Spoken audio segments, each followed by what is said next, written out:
अफगानिस्तान में देखिए, resistance front के प्रवक्ता और जाने माने पत्रकार फहीम दश्ती की पंजशीर में तालिबानियों से हुई जंग में मौत हुई है। टोलो न्यूज के अनुसार एक सूत्र ने इस खबर की पुष्टि की है। दश्ती जमीयत-ए-इस्लामी पार्टी के सदस्य और फेडरेशन ऑफ अफगान जर्नलिस्ट के सदस्य भी थे। वो पंजशीर के नेता अहमद मसूद के बेहद करीबी थे। इसके अलावा तालिबानी हमले में पंजशीर के कमांडर सालेह मोहम्मद रेगिस्तानी की भी मौत की जानकारी सामने आ रही है। तो पंजशीर में लगातार रेजिस्टेंस से तालिबान की लड़ाई जारी है। प्रवक्ता और जाने माने पत्रकार फहीम दश्ती की पंजशीर में तालिबानियों से हुई जंग में मौत हुई है। टोलो न्यूज के मुताबिक एक सूत्र ने यह बताया कि दश्ती जमीयत-ए-इस्लामी पार्टी के सदस्य तो हैं ही, फेडरेशन ऑफ अफगान जर्नलिस्ट के सदस्य भी वो थे और पंजशीर के नेता अहमद मसूद के भी बेहद करीबी थे, जो तालिबान के निशाने पर है। तो पंजशीर में तालिबान से लड़ाई में जान गई है अहमद मसूद के करीबी की। दश्ती जमीयत-ए-इस्लामी पार्टी के सदस्य के साथ साथ फेडरेशन ऑफ अफगान जर्नलिस्ट के सदस्य भी थे। दो तस्वीरें हम आपको दिखा रहे हैं। एक तरफ कमांडर की हत्या, दूसरी तरफ इस जंग में फहीम दश्ती की मौत हो गई है।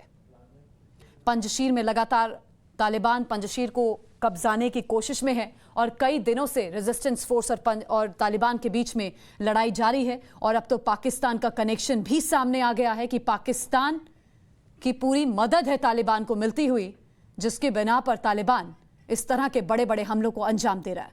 वहीं national resistance front of Afghanistan ने भी फहीम और अहमद मसूद के रिश्तेदार की भी मौत की पुष्टि की है। हमने आज दो प्यारे भाइयों, साथियों और फाइटर्स को खो दिया। अमीर साहब अहमद मसूद के कार्यालय के प्रमुख फहीम दश्ती और फांसीवादी समूह के खिलाफ इस लड़ाई में अफगानिस्तान के राष्ट्रीय नायक के भतीजे जनरल साहिब अब्दुल वदूद झोर, ये national resistance front of Afghanistan की तरफ से जो बयान जारी किया गया है उसके बारे में हम आपको बता रहे हैं। फहीम दश्ती कौन थे? पहले पत्रकार थे। फहीम दश्ती एक बड़े यानी वरिष्ठ पत्रकार थे। अहमद मसूद के बेहद करीबी बताए जाते हैं। नॉर्दर्न अलायंस की गतिविधियों को रिपोर्ट किया करते थे। 1990 में नॉर्दर्न अलायंस में ये शामिल हुए। फहीम दश्ती के बारे में हम जानकारी दे रहे हैं, जिनकी मौत हो गई है।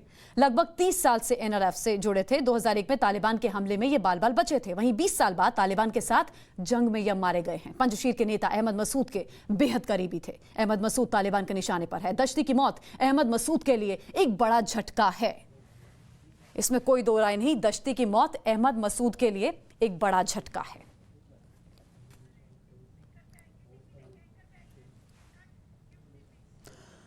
और हम आपको 3 तस्वीरें दिखाने जा रहे हैं अफगानिस्तान की मौजूदा हालात की। वो तस्वीरें हैं, मौजूदा हालात अफगानिस्तान का बयां करती हैं। पंजशीर पर कब्जे का दावा तालिबान की तरफ से। अमरुल्लाह सालेह भागे, ये बड़ा सवाल है क्योंकि दो धड़े अपने अपने दावे कर रहे हैं। एक कह रहा है कि अमरुल्लाह सालेह अफगानिस्तान से भाग गए हैं, पंजशीर से भाग गए हैं, ताजिकिस्तान वो चले गए हैं। वहीं पारिवारिक सूत्र उनके बता रहे हैं कि नहीं भाई, हमारा पूरा परिवार काबुल में ही मौजूद है, हमारे रिश्तेदार काबुल में है हमारा। और अमरुल्लाह सालेह की तरफ से भी कई बार दावा किया गया है कि मैं पंजशीर में ही मौजूद हूं। वहीं दूसरी तरफ जो कल हमले हुए हैं, जिसमें पाकिस्तानी एयरफोर्स की संलिप्तता सामने आ रही है, उसमें फहीम दश्ती की मौत हो गई है।